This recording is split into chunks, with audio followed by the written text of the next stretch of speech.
မင်္ဂလာပါညီတို့ဒီစနေနေ့မှာကျွန်တော်ဒီအကြိုက်၅ဘွဲရှိတယ်ကျွန်တော်ဒီအကြိုက်၅ဘွဲကိုညီကိုတို့ကျွန်တော်ရွေးချယ်ပေးခြင်းဖြစ်တယ်ဒီပထမဆုံးကျွန်တော်ဒီလမ်းနဲ့မိုနာကိုပေါ့နော်ပြင်သစ်လီကွမ်းနော်ဒီအရှင်လမ်းနေပြီးတော့1+50ဆိုပြီးတော့ဖွင့်လှစ်ထားတယ်ခိုးပေါင်းသိမ်းမှာတော့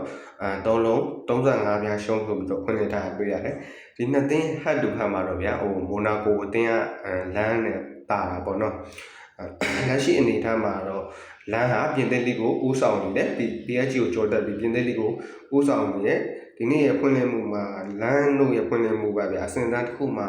ရှိနေတယ်ဆိုပေမဲ့တအားလေးပြင်းနေတယ်ဗျဈေးကတအားပြင်းနေတယ်1.50ဆိုတော့တစ်လုံး50နိုင်ဆိုပြီးတော့ဖွင့်လှစ်ထားတယ်မိုနာကိုလိုအသင်းကိုတစ်ချက်ရှိတာကလမ်းတို့ဒီယာဒီမှာအကောင်းဆုံးပုံစံတွေလောက်ပြထားတယ်ဒီတစ်ဖက်ကဒီမိုနာကိုကဗျာပြီးခဲ့တဲ့ဟိုမှာချန်ပီယံလိကစားထားခဲ့ရတယ်ဒီပွဲပြီးရင်လည်းနောက်ထပ်ချန်ပီယံလိတစ်ကြော့ကစားဖို့ရှိသေးတယ်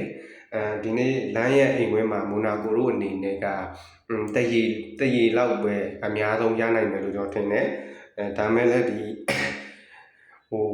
ပြင်သစ်လိကိုဦးဆောင်ရဲ့လမ်းတို့အမှားယွင်းမရှိသွားမယ်လို့ကျွန်တော်ရှင်းတယ်လမ်းတို့အနည်းဆုံးတစ်လုံးလောက်တော့နိုင်လိမ့်မယ်လို့ကျွန်တော်ယူဆရတယ်ဒါကြောင့်ကျွန်တော်ဒီနေ့ဒီပွဲစဉ်လေးကိုကျွန်တော်လမ်းဘော်ဒီရွေးချယ်ခြင်းဖြစ်ပါတယ်ကျွန်တော်လမ်းဘော်ဒီကြိုက်ပါတယ်နောက်ထပ်တစ်ပွဲကတော့ဒီဝဟန်နဲ့ပုံမောက်မှာတော့ဖွင့်လှစ်မှုကတဲ့ပေးထားတဲ့ခိုးပေါင်းသိမ်းမှာကတော့3.15ဆိုပြီးတော့ဖွင့်လှစ်ထားတယ်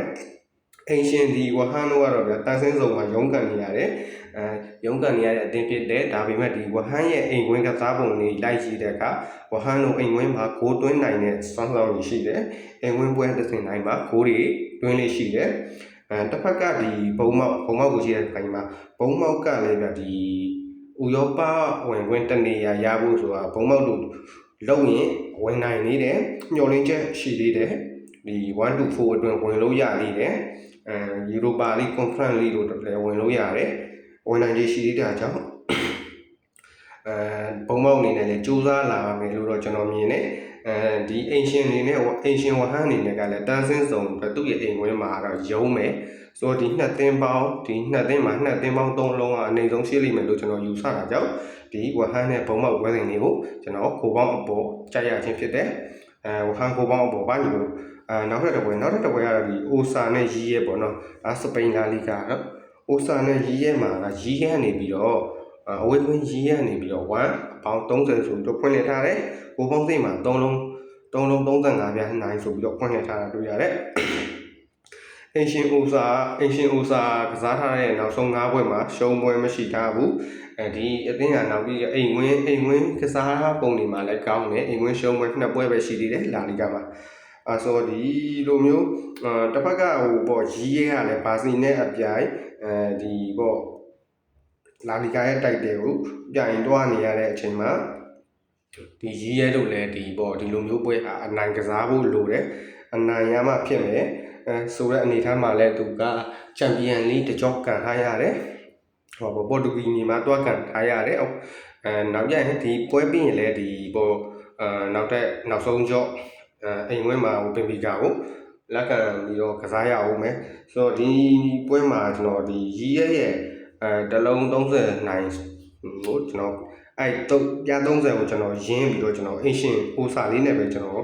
ရင်းကျင်ပါတယ်။ဘာဖြစ်လို့လဲဆိုတော့အိမ်ဝင်းရလက်လည်းကောင်းနေတယ်။လောလောဆယ်ဒီအိုဆာရဲ့ဝတ္တန်လည်းမှန်နေတဲ့အကြောင်းကျွန်တော်အင်ရှင်အိုဆာနဲ့ရင်းကျင်ပါတယ်။ကျွန်တော်အင်ရှင်အိုဆာဘော်ဒီဖြစ်ပါတယ်ညီတို့။နောက်ထပ်တစ်ပွဲကတော့ဒီလိုက်စစ်နဲ့ဒေါ်မွန်ဒီပွဲကဘွန်ဒက်လီဂါပွဲပေါ့နော်။လိုက်စစ်ကနေပြီးတော့တရေ80ဆုံးပေါက်တယ်ဘိုးပေါင်းသိမ်းမှာ360ဆုံးပြီးတော့ဖွင့်လှစ်ထားတယ်ဒီပွဲကတော့ရှင်းပါတယ်ကျွန်တော်ကတော့ဒီဒေါ်မွန်ကချန်ပီယံလိကစားဖို့ရှိတယ်နောက်ပြချန်ပီယံလိမှာလည်းကစားခဲ့ရတယ်ပွဲပန်းကောင်းပန်းနိုင်နေတယ်ကျွန်တော်လိုက်စစ်ကတော့ဒီ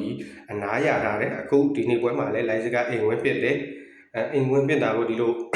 ပုံစံကောင်းတွေပြနေတဲ့ဒေါ်မွန်ကိုလိုက်စစ်ကတရေ80ဆုံးပေးထားတာကပြော့တယ်လို့မဆိုလို့ဒါကြောင့်ကျွန်တော်အင်ရှင်လိုက်စစ်နဲ့ပဲကျွန်တော်ရင်းကျင်တယ်လိုက်စစ်တို့နိုင်သွားလိမ့်မယ်လို့တော့ကျွန်တော်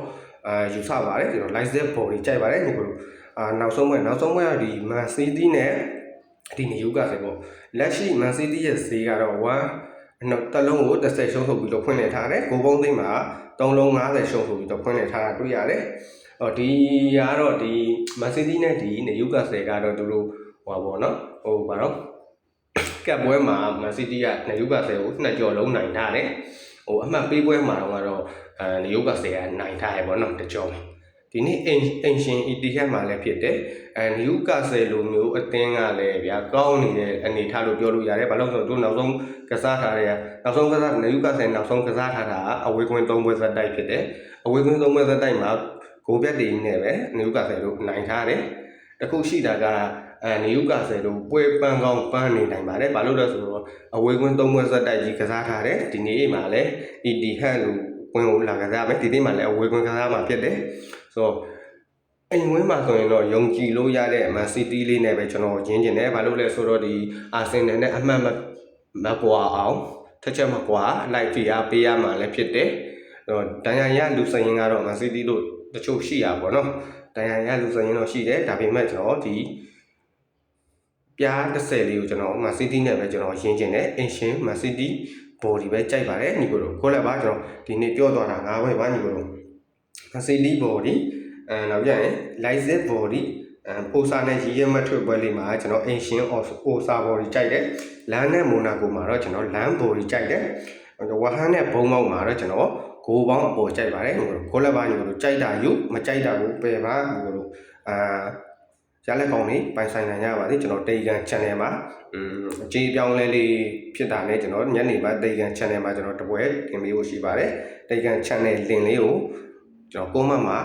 ချပေးထားပါမယ်ဝင်ခြင်းတဲ့ညီကိုတွေအတွက်ဝင်နိုင်ပါတယ်လို့ပြောချင်ပါတယ်